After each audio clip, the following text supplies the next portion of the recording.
The most dangerous man on earth had a ritual that should have made him weaker. Instead, it made him unbeatable. Before every fight, Mike Tyson cried. Not sometimes, not only when it mattered. Every single time. Heavyweight title fights, televised fights, championship fights. He would sit alone in the locker room, head down, and let it happen. Then he would walk into the ring and terrify grown men. For years, almost nobody talked about it, because people assumed the mystery was the tears. They weren't. The real mystery is that one day, they stopped. And when they stopped, something else disappeared with them. Not immediately. That's what makes this story strange. Tyson kept winning. He became the youngest heavyweight champion in history. Opponents stopped asking how to beat him. They started asking how long they could survive. But underneath the victories, something in the machine had already changed. And the question is, how does a fighter become less dangerous after he stops breaking down before a fight? To understand that, you have to go back to Brooklyn and a dead pigeon. Brownsville in the 1970s wasn't a place people escaped easily. Violence wasn't unusual. It was normal. Fear wasn't unusual. It was normal. Mike Tyson was small, chubby, soft-spoken. He stuttered, which made him exactly the kind of kid other boys looked for. An easy target. His father wasn't around. His mother worked long hours. Most days, Tyson was left alone. And the lesson he learned early was simple.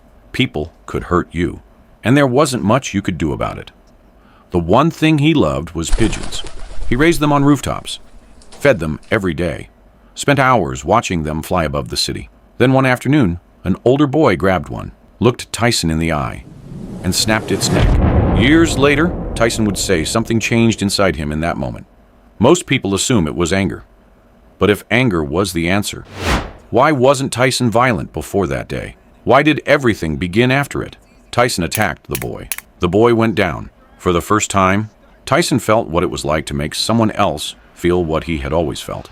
Helpless. Tyson didn't feel relief. He felt power. And that feeling became something he chased. Fights started, then thefts, then arrests, again and again. By 13, Tyson had been arrested 38 times. But one of those arrests led to something that changed his entire future. And nobody saw it coming. Most people looked at him and saw a future criminal. But if the story was that simple, why did one man completely disagree? His name was Bobby Stewart, former boxer, counselor at a juvenile detention center. One day, he watched Tyson spar, just once. And that same night, he picked up the phone. Not next month, not next week. That night, the person he called was a boxing trainer named Cus D'Amato. Now here's what's interesting. Stewart didn't tell Cus he had found the next champion. He didn't tell him he'd found a future superstar, because that isn't what caught his attention. What caught his attention was something else, something almost nobody noticed. Tyson looked scared. That sounds ridiculous. Scared? The future Mike Tyson? The man who would become the most feared boxer on earth? Yes. And that's exactly why Cus became interested. Because for decades, Cus had studied fighters, and he'd noticed something strange. The fighters who frightened everyone else were often frightened themselves, which raises another question. If fear is so important, why do we spend our lives trying to eliminate it? When Tyson met Cus, he expected another adult telling him what was wrong with him. Instead, Cus told him something completely different. He told him fear wasn't the problem. Fear was the beginning. The real problem was misunderstanding it. For the first time in his life, Tyson heard an explanation that made sense. The fear he felt before fights, before confrontations, before violence. It wasn't proof he was weak. It was a signal. And according to Cus, every great fighter felt it. The hero and the coward experience the same fear. The difference is what happens next. That idea changed Tyson, but it also created a ritual. A strange ritual. One that almost nobody understood. Before fights, Tyson would sit alone. And what he did in those moments shocked even the people closest to him. No cameras, no reporters, and he would cry. The pressure, the doubt, the fear. He let all of it hit him. Most people saw a breakdown. Cus saw something else. He saw fear being processed, because the tears weren't the end of fear. They were the moment fear became usable. Fear became focus. Doubt became aggression. Then Tyson would stand up, walk toward the ring, and become someone completely different. The man who was crying minutes earlier became unavoidable. Until 1986, when Mike Tyson became the youngest heavyweight champion in history, a record that still stands today. From the outside, it looked like confidence. But here's the strange part. The confidence wasn't replacing the fear. It was built on top of it. And that system worked perfectly. Until one day, the most important person in that system disappeared.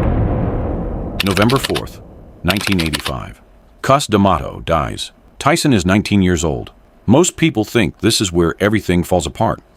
It isn't. Not immediately.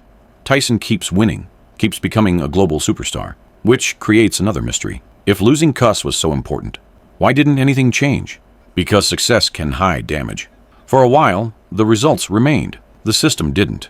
Cus had been doing something most people never noticed. He wasn't just teaching Tyson how to fight. He was teaching Tyson what his emotions meant. Every doubt, every insecurity, passed through Cus first. Cus translated them. Now the emotions remained. The translator was gone. And over time, something changed. The discipline weakened. The chaos grew. The self-destruction started creeping in. Eventually, people created a simple explanation. They said Tyson was consumed by anger. But what if that's backwards? Because anger had always been there.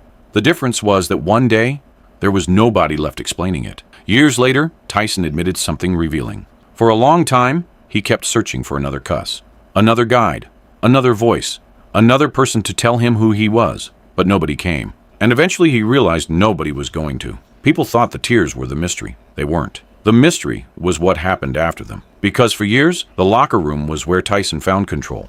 A scared kid would walk in. A champion would walk out. But now, Cus wasn't there anymore. No voice, no explanation. No one to tell him what his feelings meant. So Tyson sat alone, with the same storm inside him. But this time, there was nothing to turn it into. And maybe that was the real tragedy. The room was the same. The fear was the same. The fight was still waiting outside. But the person who once turned that fear into power was gone.